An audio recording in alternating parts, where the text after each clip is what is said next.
For the past 150 years, this congregation has, of course, had to find a way to support its operations. And this necessity has, from time to time, been a source of a lot of hand-wringing and angst. Early in the life of UUSWH, a woman by the name of Rebecca Eaton, a one-woman fundraising superstar, all by herself, knocked on the door of every member, explaining the financial needs of the congregation, and apparently guilt-tripping her solicitation targets into donating as much as they could, or perhaps even more than they really could.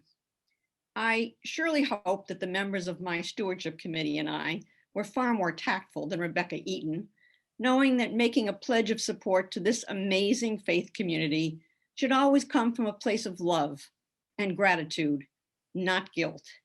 I trust and deeply hope that you feel very good about your financial commitment.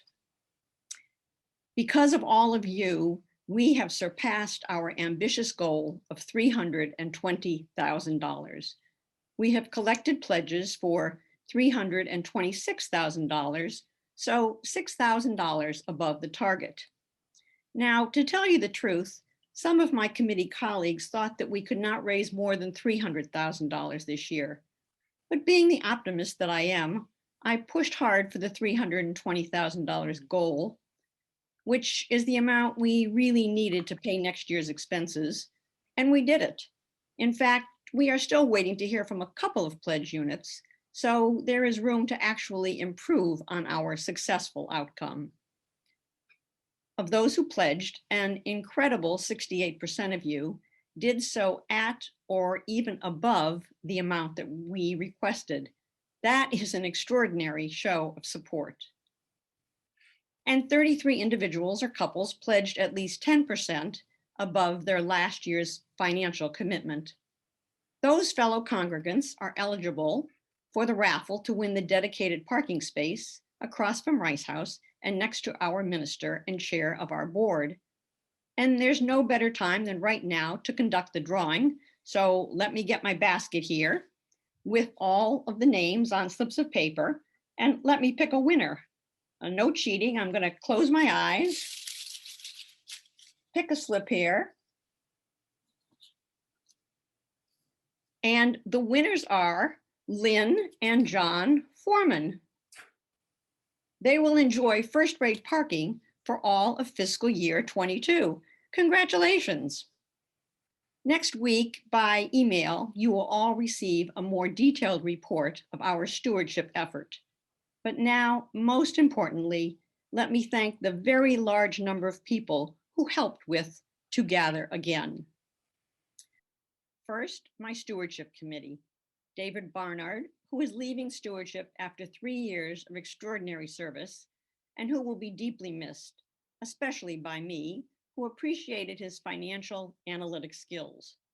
And the wonderful Tim Fulham and Doug Putas, who never said no to anything asked of them, whether that be reaching out to one more member, creating one more graph, or filming one more stewardship update from me. And also Reverend Kelly and Kathy Coolidge, who walked with us every step of the way. Thanks too to Kara Fearing, artist expert, Lisa Markey, goodie bag genius, Elaine Mattel, Excel spreadsheet master, Jim Lilly, tech assistant, and Betsy Taylor, treasurer. And there are so many others.